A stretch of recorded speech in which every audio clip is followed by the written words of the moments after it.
Hello everyone, आज मैं आप लोगों के साथ heartless mafia secret love with एप्टोवॉय स्टोरी शेयर करने वाली हूँ। ते उस मिस्टीरियस मैन को वहाँ से जाता हुआ देखता रह गया। ते ने उस एनवल्प को खोलकर देखा। उसमें एक फोटो थी जिसे देखकर ते शॉक्ड रह गया। ये उसके घर की बेसमेंट की फोटो थी जहाँ ते चाइल्डहुड में अपनी मॉम के साथ जाया करता था। उसकी मॉम की डेथ के बाद उसके डैड ने उस बेसमेंट को बंद करा दिया था और ते को भी वहाँ जाने से रोक दिया था। ये फोटो उस मिस्टीरियस मैन के पास क्या कर रही है, वो इस फोटो को दिखाकर मुझे क्या बताना चाहता है। ते ये सब सोच ही रहा था, तभी वहाँ पर जंकुक के गार्ड आ गए और ते को वहाँ से जाने के लिए कहने लगे। ते ने उस फोटो को अपने साथ ले लिया और जंकुक के साथ वहाँ से निकल गया। कार ड्राइव करते वक्त जंकुक की नजर ते की सीट बेल्ट पर गई। उसने नॉर्मल टोन में कहा, तुम्हारी सीट बेल्ट खुली हुई है। लेकिन ते अपने ख्यालों में इतना खोया हुआ था कि उसे जंकुक की वॉइस ही सुनाई नहीं दी। ये देखकर जंकुक ने अचानक से कार के ब्रेक लगा दिए। ते अपने ख्यालों से बाहर आ गया और जंकुक के फेस की तरफ देखने लगा। जंकुक उससे कुछ ना कहकर बस उसे शार्प आइज से देखे जा रहा था। ये देखकर ते ने हड़बड़ाकर पूछा, क्या हुआ, तुम मुझे ऐसे क्यों देख रही हो? जंकुक ने उससे डीप वॉइस में पूछा, तुम यहाँ पर किससे मिलने आए थे? ते की धड़कनें तेज हो गईं और उसने घबराते हुए कहा, किसी से तो नहीं, मैं यहाँ पर किससे मिलने आऊंगा? जंकुक खामोशी से उसे देखे जा रहा था। ते ने अपनी नजरें चुराते हुए कहा, तुम्हें तो मुझ पर शक करने की आदत हो गई है, मैं वहाँ पर किससे मिलूंगा? ते अपनी नजरें चुराते हुए विंडो से बाहर देखने लगा। जंकुक अचानक से उसके क्लोज आ गया। ये देखकर ते चौंक गया और उसका दिल तेजी से धड़कने लगा। उसने हिम्मत करते हुए जंकुक की तरफ देखा और फिर वो उसकी गहरी अट्रैक्टिव आइज में खोता चला गया। कुछ सेकंड बाद उसे रियलाइज हुआ कि जंकुक उसकी सीट बेल्ट बांध रहा है। ये देखकर ते अपनी फीलिंग्स पर कंट्रोल न कर पाने की वजह से एम्बेरस फील करने लगा। जंकुक ने दूर हटने से पहले एक बार फिर ते की आंखों में देखा और इस बार फिर ते का माइंड उसके कंट्रोल से बाहर होने लगा। तभी कार में जंकुक का फोन रिंग होने की वॉइस सुनाई दी और वो ते से दूर हटकर अपने फोन पिक करने लगा। जॉन मैंसन पहुंचने के बाद ते बेसमेंट और उसकी मॉम की यादों में खो गया। उसे याद आ रहा था कि उसकी मॉम का एक्सीडेंट हो गया था और उनकी कार खाई में गिर गई थी, लेकिन उनकी बॉडी नहीं मिली थी। ये याद करते हुए ते की आंखों से आंसू निकलने लगे। इधर एलेक्स फैंग के साथ मिल गया था और उसने जंकुक के साथ डील साइन करने से मना कर दिया था, जिस वजह से जंकुक अपने रूम में टहलते हुए कॉल पर निक से बातें कर रहा था। तभी ते उसके पास आया और उसके सामने आकर खड़ा हो गया और कहने लगा, मुझे घर जाना है। पहले से गुस्से में जंकुक को ये बात बर्दाश्त नहीं हुई। उसने अपने फोन को बेड पर फेंकते हुए ते को पकड़ा और उसे अपने करीब खींचते हुए बोला, यू आर क्रेजी, तुम्हें क्या लगता है कि तुम बार बार मुझे इस तरह से इरिटेट करोगे और मैं तुम्हें घर जाने की परमिशन दे दूंगा?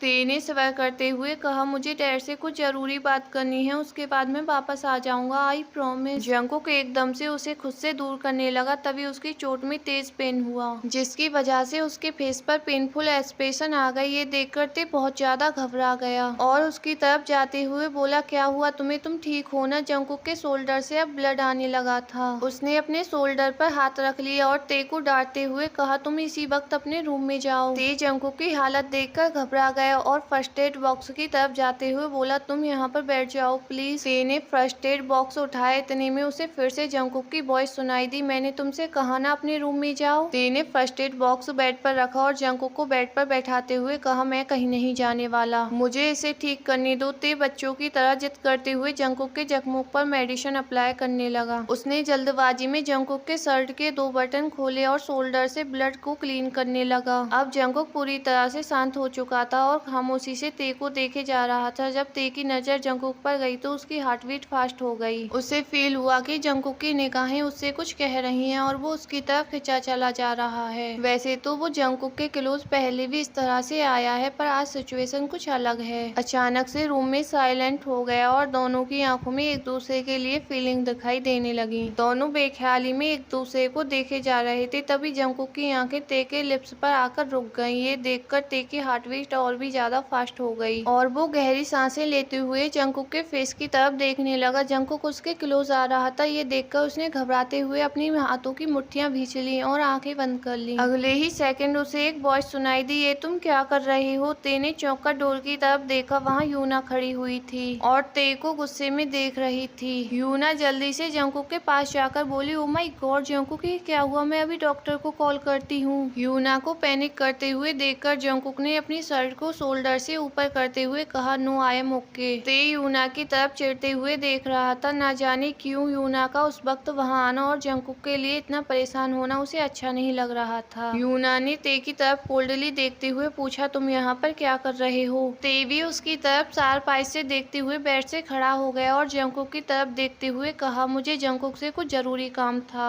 एनीवे, अब तुम यहाँ आई गई हो तो उससे बात कर लो, मैं बाद में आ जाऊंगा। ये बोलकर ते किसी का भी रिस्पॉन्स का वेट करे बिना वहाँ से डोर की तरफ जाने लगा। ते को इस तरह से बिहेव करता हुआ देखकर जंगकुक कंफ्यूजन में उसकी तरफ देखने लगा। ते अपने रूम में आ गया और टहलते हुए यूना के बारे में सोचने लगा कि यूना इस वक्त जंगकुक के रूम में क्यों आई थी। मॉर्निंग में जंगकुक और यूना एलेक्स से मिलने के लिए उसके ऑफिस में आ गए। रशियन कंपनी के साथ डील साइन करने के लिए जंगकुक का एलेक्स से मिलना जरूरी था, क्योंकि मिस्टर जॉन के लिए ये डील बहुत ज्यादा इम्पोर्टेंट थी, इसलिए जंगकुक इस मैटर को खुद हैंडल कर रहा था। दूसरी तरफ जॉन मैंसन में जंगकुक की गैर मौजूदगी का फायदा उठाकर ते अपने डैड से मिलने के लिए अपने घर निकल चुका था। जंगकुक ने उसके ऊपर से आने जाने की पाबंदी हटा दी थी, जिसे ध्यान में रखते हुए ते जंगकुक के बॉडीगार्ड के साथ उन्हें गलत इन्फॉर्मेशन बताकर जॉन मैंसन से बाहर निकल गया था। इधर जंगकुक एलेक्स के साथ मीटिंग करने में बिजी था, इसलिए उसे ते के बारे में कोई इन्फॉर्मेशन नहीं मिली थी। दूसरी तरफ ते अपने घर में पहुंच गया था और जंगकुक के गार्ड्स को घर के बाहर ही वेट करने का बोलकर खुद घर के अंदर चला गया और लिविंग रूम में आकर अपने डैड को आवाज देने लगा। लेकिन उसके डैड वहां नहीं आए तो ते ने मेयर से अपने डैड के बारे में पूछा तो उसे पता चला कि उसके डैड किसी जरूरी काम से बाहर गए हुए हैं और वो कब तक आएंगे उसे नहीं पता। ते कुछ सोचते हुए बेसमेंट में आ गया। बेसमेंट काफी टाइम से बंद था, इसलिए वहाँ पर काफी धूल थी। ते खांसते हुए वहाँ रखी चीजों को उठाकर देखने लगा। कौन सा राज है यहाँ पर जिसके बारे में वो मिस्टीरियस मैन मुझे बताना चाहता था? तभी ते की नजर वहीं दीवार पर लगी तस्वीर पर गई, जिसमें वो अपने मॉम, डैड और ब्रदर के साथ था। उसे देखकर उसे अपने मॉम और ब्रदर की याद आने लगी, जिसकी वजह से उसकी आंखें भीग गई। ते ने उस फोटो फ्रेम को दीवार से उतारा और उसे साफ करने लगा। उस फोटो को क्लीन करने के बाद ते ने उसे वापस टांगने के लिए जैसे ही दीवार की तरफ देखा, तभी उसकी नजर दीवार पर लगी किसी चीज पर गई। ते ने उस पर हाथ लगाकर देखा तो उसे दीवार में ईंटों की जगह लकड़ी फील हुई। ते उस फ्रेम को साइड में रखकर डोर को खोलने की कोशिश करने लगा। दूसरी तरफ जंगकुक ने ते के बॉडीगार्ड से ते के बारे में पूछा तो उसे पता चला कि ते अपने डैड से मिलने के लिए अपने घर आया है। ये सुनकर जंगकुक की आईज डार्क हो गई और उसने गुस्से में मुट्ठी भींच ली। उसने फौरन कॉल डिस्कनेक्ट किया और जॉन मैंसन से बाहर निकलते हुए अपने गार्ड से कहा कि मैंसन चलो। इधर ते ने डोर ओपन कर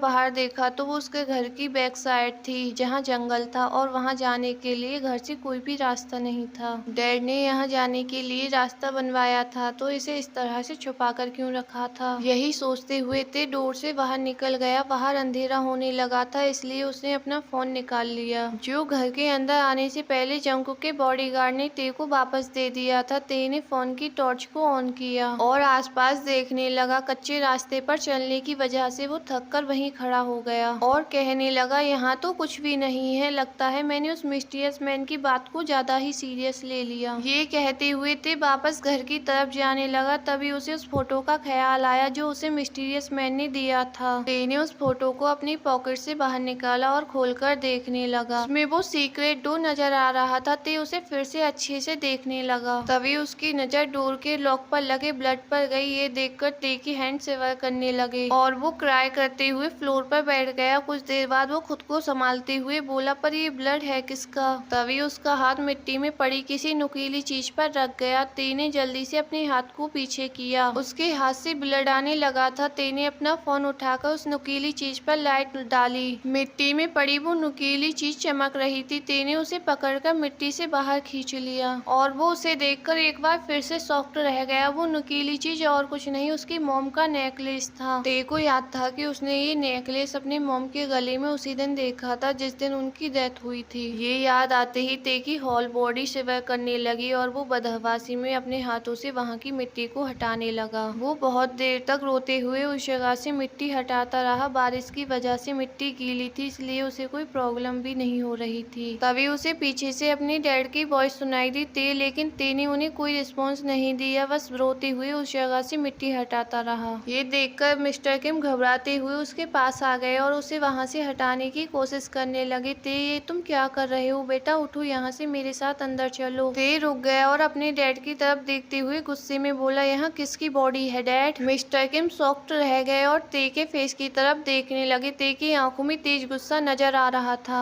ये देखकर मिस्टर किम 2 कदम पीछे हटते हुए बोले, बॉडी? किसकी बॉडी? ते ये तुम क्या बोल रही हो? ते अपने डैड के सामने आकर खड़ा हो गया और गुस्से में पूछा, यही कि आपने किसका मर्डर किया है डैड? मिस्टर किम अपनी नजर चुराते हुए बोले, व्हाट नॉनसेंस ते, ये तुम्हारे माइंड में किसने भर दिया है? कहीं तुम उस जंकुक या उसके डैड की बातों में तो नहीं आ रहे? ते ने उस नेकलेस को सामने करते हुए कहा, ये नेकलेस मॉम का है ना डैड? मिस्टर किम की घबराहट के मारे आवाज ही नहीं निकल रही थी। ते ने उनके पास जाते हुए कहा, बोलिए डैड, ये नेकलेस मॉम का ही है ना? Give me the answer dad, yes या नो? मिस्टर किम ने अपने कदम पीछे लेते हुए अपना सर झुका लिया। तभी वहाँ पर जंकुक और उसके गार्ड आ गए। ये देखकर अचानक मिस्टर किम ने ते को अपनी तरफ खींच लिया और अपनी गन निकालकर जंकुक की तरफ करते हुए बोले, जंकुक वहीं रुक जाओ। गाइज बस आज के लिए इतना ही।